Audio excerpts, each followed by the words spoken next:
So we are finally in the new year, 2023.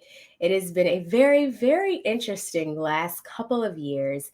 So I'm so excited to not only continue these types of conversations about how we not only tap into our best selves, how we grow, how we advance in our careers, but also how we ensure that the personal side of ourselves is also well maintained. Because being a personal mess, but a professional success is truly no way to live. And I'm so excited to have my guests here today. How are you? I'm great. I'm great. It's great to see you. It's good to see you as well. Funny story, we met doing a panel together, and I am always the person who, if I feel like an inkling or something in my intuition, or I really, really appreciate the value that someone brings in terms of their story and what they have achieved. I'm always like, hey, will you be on my podcast? And so I do thank you so much for being willing to come and to share. Really, really excited about not only what you've done, but also how in your continuing to rise and soar and keep striving for the best, you're also reaching back to make sure that the next generation has the tools that they are absolutely going to need to find their way up. So Absolutely. Yeah. we're going to go ahead. No, I said I have to give you a shout out too because we were strangers when we met at the panel, Yes. and you sort of like broke the ice and got everyone comfortable, and then started talking to the crowd. And I was like, "Oh, who's this?" Like you had awesome energy, and it was very contagious. So you warmed up the room. Oh, well, thank you. It's just panels can be really stale if you only talk to the panelists and you don't include the audience on the adventure, on the journey, and in the discussion with you. Hmm. And so I always tell people, so I'm actually a certified professional speaker. So it's not, it's, I didn't just happen upon that. Yeah, I got skills. But beyond that too, I genuinely like to find out people's story and to learn more about their journey, primarily because we all are doing this life thing together, and there is no blueprint when we're born or a book that we can read or our parents can read to let us know, like, hey, for this particular child, these are the steps you need to take, or for this particular human, this is what you need to do to in Yeah. order to ensure they have what they need. And the only way that we are able to build out those blueprints is to ask questions.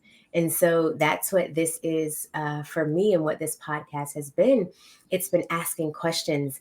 And I'm so grateful for every person who's been willing to come on board, because in asking questions and being open and willing to hear answers is how we all grow, right? I agree. I agree. Awesome. So now I learned a lot about you on the panel. First of all, you are a phenomenal human. And of course, I want you to tell us more about what it is that you do and what it is that you've done. But I want to find out, because you do wear a lot of hats and you served in a number of different roles and positions and boards. And so it can be really, really easy to get caught up in all the things that you do. But what I want to know is who is it that you say you are?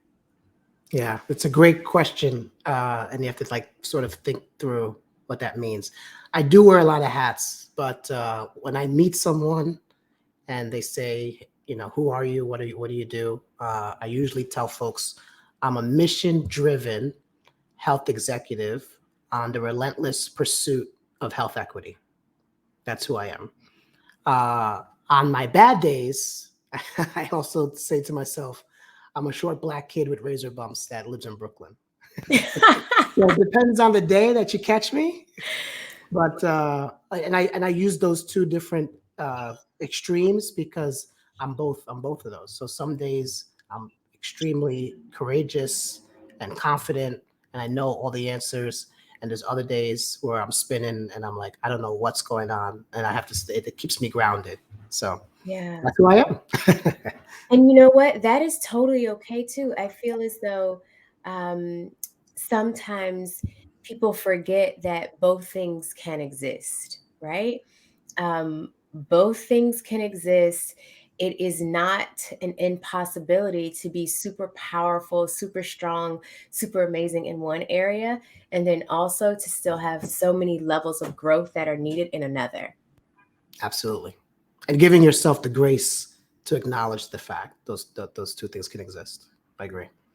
Yeah, yeah, it's freeing actually to know that I'm this and that and both things are okay. Yeah.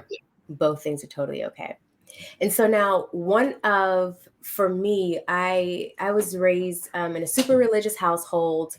There were so many things that we had to do and be and all the things. And in one of the years when we were studying our history, Black American history, there was a quote that I believe is by MLK, but it says, "He who gets behind in a race will forever remain behind or run faster." And because of the Black Americans' introduction to this country, we have been behind in so many of the races, and we are doing our best literally to run faster. But what would you say are three pieces of advice that folks can use to run faster, Yeah. that you'd give to professionals of color who are just entering their industry, and they want to advance in their careers? Yeah, it's a great question. I was thinking through this. So I do have a lot of hats. I teach health economics in college. I am a health executive at a company. I also sit on some boards in a nonprofit. And I was thinking through all of those experiences and what were like the top lessons. My number one lesson that's stuck with me, or advice that I use every day, even today, is have the courage to make 1 million mistakes, but the wisdom to not make the same mistake 1 million times. And the reason why I love that piece of advice is because what? That's good. Oh, That's thank real good. I love that. you. Yeah, no, I said the reason why I love that advice is because a lot of times we get frozen in being good at something, and it prevents us from trying something new. And we don't want to make a mistake. So it keeps us from future blessings. It keeps us from future opportunities. It keeps us from future friendships and relationships. We just stay stagnant because we have this big fear of messing up. So it's like, I have to have the courage to make a million mistakes. And then you have to match that with the wisdom of not making the same mistake a million times. If you learn a lesson from every mistake, imagine how smart you're going to be if you have made a million mistakes, but they're all new mistakes. So you're learning from each one. So you combine the two, and I think that's just really good advice for people, especially starting out their career. Make mistakes now. That's the time to make mistakes. Yeah, and also too, make sure, like, okay, after you've made the mistake, how you ensure that you don't make it a million times is to ask, "Hey, clearly I'm not doing this correctly. Can you give me a better option? Can you show me a better way?" Absolutely. There's value in that, you know? Yeah. Like real, very, very real value in saying, "Hey, I'm not so good at this. I need help with this. I desire to learn how to do this or that better." So I really, really love that. Okay, so that's number one. So what are like two other pieces of advice Yes. that you give? So the next one is really taking the time thoughtfully to really understand and know your purpose. And I think people hear, oh, yeah, you have to have a purpose, but I don't think they really understand the magnitude of really living in your purpose. And I'll give an example. Once I knew I was going to be in healthcare for the rest of my career, and that I wanted to make sure that everyone had equitable, respectful, dignified access to high quality health. And I said, that's going to be my purpose. That's why I'm on the planet. Yeah. Everything becomes easier because now you know what to say no to, you Yes. know what to say yes to. And when things are not going well, you still wake up and want to pursue your passions because you're inside your purpose, and you Mm, actually have more patience to see your dream come to fruition. So if you're yeah. chasing someone else's dream, if you're making someone else money, if you're living someone else's purpose, you are short, you have a shorter attention span, you don't stick with it, you're more liable to get upset, you get disgruntled, you start living this life of like, I'm not happy, I don't feel fulfilled. Yeah. But when you figure out your purpose and you're relentlessly pursuing it and don't let anyone knock you off of it, every single day it feels fulfilling. You wake up in the morning wanting to get up and wanting to do something because you're doing exactly what you're supposed to be on the planet for. Um, I think people try, and I'll tell you, I made the accident of trying to get a corporate job and then retrofitting my corporate job into my purpose. Mm-hmm. Doesn't work. Does Yeah. not work. Yeah. Yeah. I really, really like that. And it's so funny. So my entire mission, all the work that I do is literally centered in exactly what you just said. Figure out what your purpose is and then how it aligns with the work that you do. Because just the promotions, the raises, the money, the accolades, the achievements, none of it matters if it's not tied into your purpose and you have a clear understanding of what that is. It feels empty, it feels hollow, and it becomes very, very difficult. Like you said, your attention span goes like that. Yeah. Like it feels good for a moment, of course. Like, the dopamine gets released, that pleasure, those pleasure sensors in the brain, they're activated because you're excited. Like, oh my God, I'm getting a reward for the work that I've done. And then you go back into that sludge simply because this isn't, it's not like you can't connect to it. Does that make sense? 100%. 100%. So, when we were on the panel, I talked about this. Like, so I wrote this book, The Way Up, Climbing the Mm-hmm. Corporate Mountain as a Professional of Color. In it, I talk about me becoming a chief operating officer for a health insurance company at a young age. I was 35. To me, to my parents, I made it. Like, wow, you are C-suite, you're young, you're Black. How did you do it? I made it. There. And I actually, I was in the role for a year and a half. The first couple of months, completely depressed, Mm-hmm. completely depressed because I wasn't living my purpose. I had the title, I had the salary, but my job was so mundane. It wasn't pursuing my passion. I wasn't helping people around health equity and making sure that they got healthcare that they needed and trying to dismantle racism in the healthcare system. I Mm-hmm. wasn't doing that. So I had the title, but I wasn't doing my passion and I walked away from it. And so it's such a big deal to make sure you're aligned to your purpose.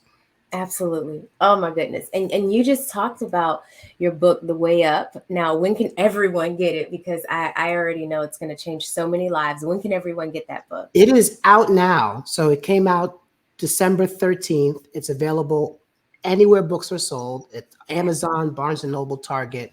It's really cool because it's right now a #1 new release on Amazon, which is Yes. dope. I'm so thankful. And it's been doing great. I think people have been getting it for Christmas, for the holidays, but Yeah. it's out now. It's out now. I love it. I love it. I love it. I love it. And then the interesting thing is you described it as climbing the corporate mountain, um, which is significantly, and it significantly presents more challenges than climbing what people traditionally hear as the corporate ladder. So why was it so important for you to make that particular Yeah. distinction, especially because you are talking to persons of color? Yeah. I was so specific around making sure for people of color that they do not enter the workforce thinking it's a ladder. A Mm, ladder has each rung like equal distance from each other, and you really just go up, and it looks simple. That is corporate America. For some people, it's not for you and me. And so I really wanted to describe like if you're going into this world and you want to move up, like yeah. do not follow peers that don't look like you because their experience is not your experience. So I talk about the stats, right? Hmm. 6% of Fortune 500 boards are made up of women of color, just 6%. Even though women of color make up 18% of the United States, so 6 versus 18. 12% of Fortune 500 boards are made of men of color, and this is Black, Hispanic, Asian, but we make up 23% of the United States. And then if you combine the two, that's 18% of Fortune 500 boards, but altogether, people of color represent 43% of the country. And so you have this huge difference. Gap. It's huge gap, and it's not because of experience, because there's, if you look at the research, there's so much more people of color, black people that have white collar jobs. So it's not lack of experience, and it's not lack of education. People of color, black people, brown people, we have now more degrees than a thermometer. So it's All not the I have four myself. I get it. exactly, I get it. so it's not degrees, it's not experience. What is it? And the book Mm. talks about what it is, and that's the mountain. That's the mountain we have to climb. And Oh. it's implicit bias, it's not fitting in, it's Mm. racism, it's systemic, changes, it's algorithms that the minute we start, we're already behind. That's the mountain. That's why it's a mountain. Yeah, yeah. I looked at that and I was like, oh, I know there was a reason behind that. And I wanted to hear you, kind of express to me what that was, primarily because the squeaky wheel gets the oil. It is. If you notice something that's making a lot of noise, causing a bit of an issue or a disruption, you're gonna be like, okay, well, let me turn my attention to that to see, what this is. So by nature, humans in general Yeah. focus a lot on the challenges, right? And so for me, I feel like that's only step one. Okay, I've identified that this is a challenge, this is an issue, and now what's next? What is that next step? But so many stop at the, okay, I've recognized the challenge, and that's great. But how would you suggest that we shift our thinking to focus more on the opportunities in those challenges, whether it's creating them, finding them, or taking advantage of those, to ensure that there's growth for us? Like, how would you suggest like we do that? Yeah, yeah. Great question. So what I have learned to do, and I still remind myself to do it every day, is before I go to sleep, I wake up in the morning saying to myself, before I go to sleep, I have to make sure I advanced my cause at least by 1 inch. And Ooh, if you think that way, then you don't get stuck with the distractions of the squeaky wheel. The squeaky wheel is going to happen. There's going to be the phone call, the email, the yeah. distraction, the person complaining. There's people who are they just drama filled, and they circle your orbits and they kind of try to suck you into the drama. But if I'm like, I'm waking up today determined that within these 24 hours that I have before the day ends, at least my mission will go forward at least 1 inch, at least. And Yes. so then I know I have to do something towards my goal. I have to do something Mhm. towards my purpose. I don't know what it is, but 1 inch. One Some folks are like, I'm starting a business, but I'm working full time. I don't have the time. It's like just 1 inch more towards that goal Yes. every day. And that it centers you to really focus on what you need to do. And if it's just 1 inch, it's not, you don't feel sort of inundated or sort of nervous around this big goal. You break it down to little bite sizes, but you should be able to go to bed restful if at least, I'm always like, just 1 inch you push towards the goal. I love that. And it takes two again, because I'm a firm believer.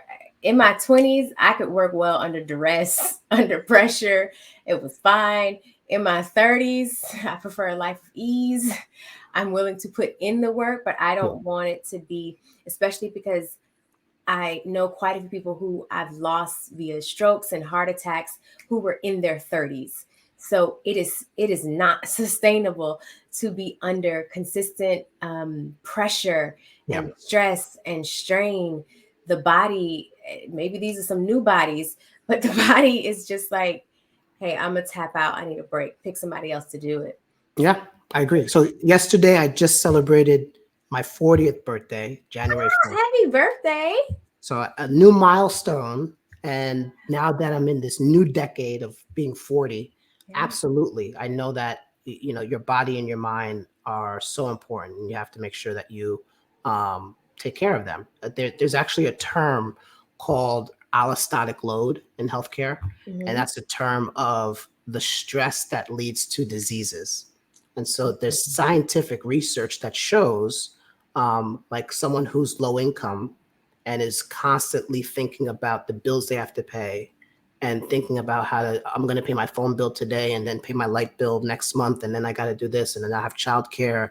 That Hmm. constant stress of thinking about just surviving turns into diabetes, turns into hypertension, turns into high cholesterol. And Yeah. so it's so important to like take care of your body and Yeah. avoid stress or try to relieve your stress, because it does turn into chronic diseases. Yeah, and then too the food, if you constantly have those levels of stress, and then the food that we're eating, 100%. especially unfortunately in America, it's not really the greatest. Um, it adds on to that. And 100%. so it can be tough. So if you just focus on the inch, especially if you are having challenges and there are disruptions and there are transitions that you're going through, if you just focus on the inch, if I Yeah. can get an inch better, then it really, like, even now I'm like thinking about it, I'm like, huh. Because I've got a to-do list that's a mile long here of what needs to be done Friday and Sunday by Wednesday. But if I just focus on, okay, what's the next thing Right. that's considered my inch, and if I just focus on that, it really does relieve the pressure. And so I really like that. And you called it, so I want to make sure I get it right. You said apostolic stress. Did I? Al- allostatic load. Allostatic. Oh, allostatic load. I definitely went back to church. Apostolic. Allostatic load. Yeah. I love that. I not love what it is, but I love that there is a name, being able to call it by name so that you can say, okay, these particular actions, these worries, these activities will only increase that load on me. And because I know that I need to ensure that I'm living a life that does not or is not focused on my stressors, this is what I'm going to do in opposite of that. Absolutely. 100%. Oh, this is good. This is such a good conversation. One of the things too that I've realized, because I work with humans so much, so many or too many get paralyzed by fear around the things that they don't know. For and very honestly, if we think about it, there are very real reasons why, especially our ancestors, our parents, our grandparents, they would get very, very antsy in ensuring that we knew certain things, because not knowing things could be the end of your life. Hmm. Not knowing, like with Emmett Till, not knowing that you weren't able to smile or wave when you were in a certain city, literally cost him his life. Absolutely. And so I completely understand, especially for persons of color, why there is such a paralyzing fear around the things that we do not know, because it's been passed down from generation to generation. When you don't know something, it can mean death. And even though it is not necessarily as detrimental as it is now, a perceived fear has the same feelings, same you experience the same things as an actual fear. And so changing and shifting that requires a change in mindset. So, do you believe that it is necessary? And for some things, I need you to know. Like if you're going into surgery and you're the surgeon, I'm just going to need you to know certain things. Absolutely. Absolutely. Some things I just need you to know Yeah. before you get there. But do you believe it's necessary to know everything before you even try or go after opportunities, especially that will advance your career? Yeah. This is such a great topic, and I'm glad you brought this point up, because it's in research, and I talk about it in the book, that people of color, Black people, men and women, what we tend to do when we go for a job is look at the job description and say, I only can do 8 out of the 10 things. I'm not qualified. Or I can do all 10 things, but I only have 4 years of experience, and they ask for 5. And so we are paralyzing ourselves and stopping ourselves from our own opportunities, because we're focusing on the 20% that we can't do, or the 1 year off that we have lack of experience, and then we don't go forward. Mm. Where our peers who don't have melanin as much as we do, when they look at the same job, they'll say, I'm only going to talk about the 8 that I can do. And if I'm asked in the job conversation during the interview about the 2 items I can't do, I'm going to divert the conversation back to the things I can do, and I'll figure it out when I get there. I'll just figure it out. Figure it out. And so I'm not saying that we should walk around trying to do things we don't have experience on, but I'm saying if we keep doing that over and over and over, and our peers are not doing that, that's what leads to this consistent divide that we're Yeah. not shrinking. We're trying to mitigate the gap between where we are as a people and where everybody else is. And so we have to take that leap of faith to do things we haven't done before.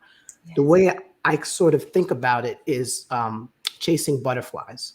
Mm. So Whenever I do something new, I get nervous. I have butterflies in my stomach. I hate that feeling. But I realize I'm doing something new. And so that means I'm growing. Yeah. And so if you haven't felt butterflies in 6 months, you haven't grown in 6 months, Oh, right? And I like so that. So I think of it from the standpoint of I need to make sure I'm consistently putting myself in a position to feel and chase butterflies. And if you aren't feeling and chasing butterflies, you're not growing, which means you stay stagnant. If you're not growing, you're dying, and that's the way I look at it from that standpoint. But yeah, we have to do things that we haven't done before. We have to. It literally is the only way to start to mitigate that gap. Like there's no closing the gap if so many are unwilling.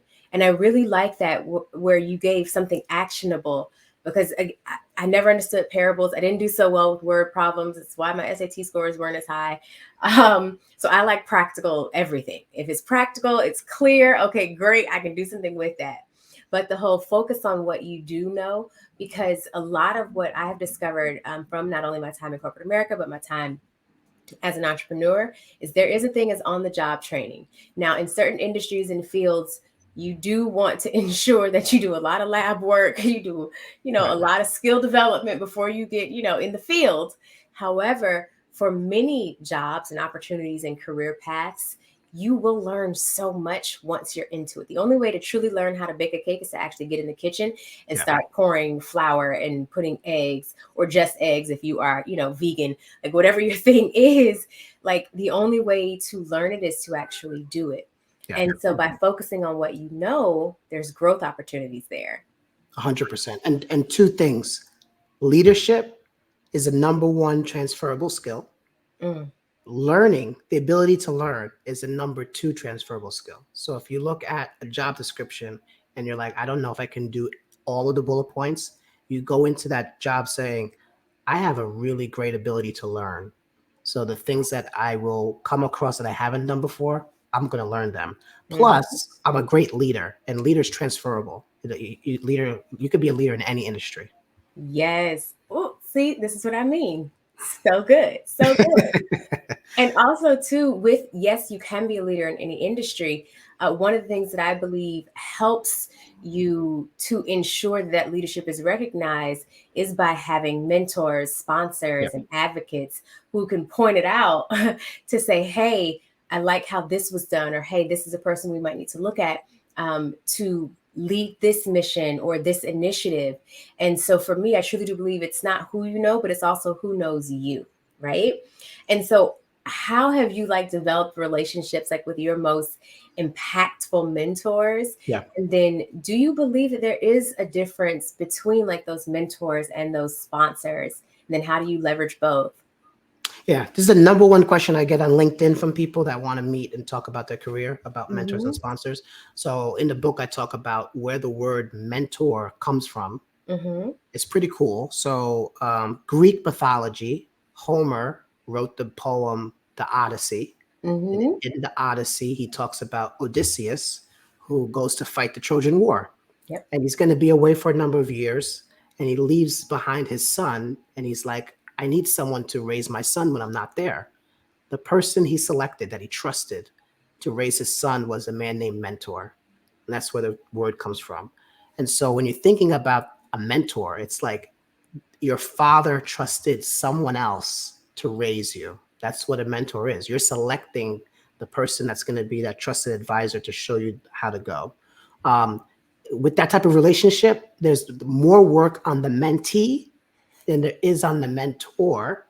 And what I find is people who ask for a mentor, they just think like, after I ask, you Sit know, down. magic's gonna happen. And let me just sit I'm back. gonna do nothing. It's not how it works. Exactly. And so mentorship is absolutely important, but you have to be a good mentee. You Yes. have to be the one that sets the agenda, that Mhm. is respectful of their time, that focuses their energy on the things you need help from. You Yeah. have to be the one to find the right mentor. Like, what skills are you looking for? Just because you might like their swagger or you might like who they are doesn't mean they're the right person for you. Like, you want to Mhm. really find the person that will help you fix the thing you're trying to fix. So Yes. there's so much more work on being a mentee than there is on getting the mentor. And I try to talk about that in the book. But mentorship is so important. It's so important. I both my parents came from Haiti, Caribbean background. So they worked blue collar jobs. So when I was in corporate America, I couldn't go to them for advice. They didn't have the experience. So I Hmm. had to lean on mentors to do things like negotiating a salary. I never did it before. So I had to lean Yeah. on other people. Negotiating a bad boss. What do I do? So those mentorship, absolutely important. But I think the nugget that people don't realize is there's so much work and preparation needed on the mentee. The mentee has to drive the relationship, and it's in their hands.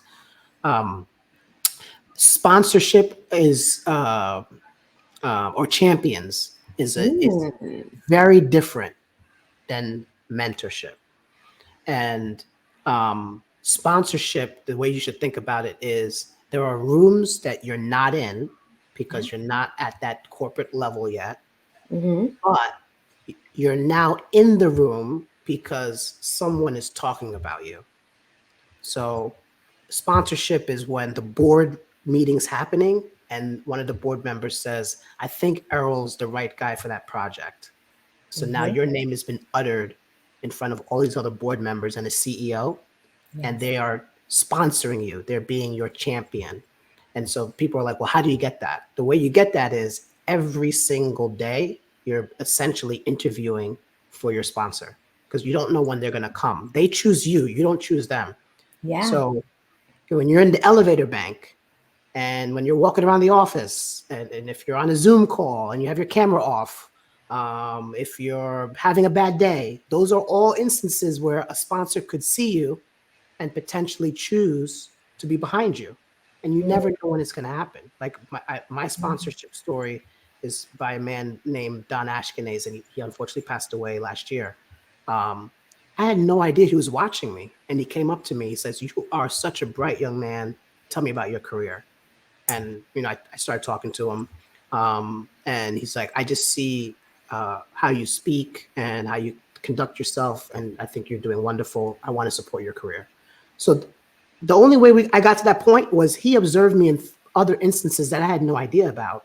Yep. Whatever he saw, he liked it, and then we built a rapport, and he became my sponsor. But I didn't select them. He saw Yeah. me from afar, and so you never know who's watching. You always have to act like you're interviewing for your next position, and that's how you land on a sponsor. And we should be so lucky to get one. I was very fortunate to get one. Yeah.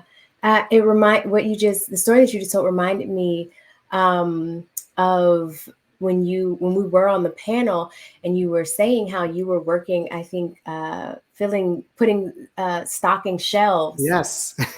And I definitely want you to, tell the story because I feel like that's a piece that too many often forget. You're waiting until you get the opportunity, but you're not already in motion and in action. So when opportunity comes knocking at your door, you're not even behind it to open because you're not already in motion. 100%. Yeah, that's my origin story. I was stocking shampoo bottles in a beauty salon warehouse. So I would take bottles from the warehouse, bring it to the store, and then put the bottles in the store. And there was a woman who got her hair done at the salon that was observing me, I guess, do this job. I worked there for like 6 years. This was in high school and while I was in college, do this job.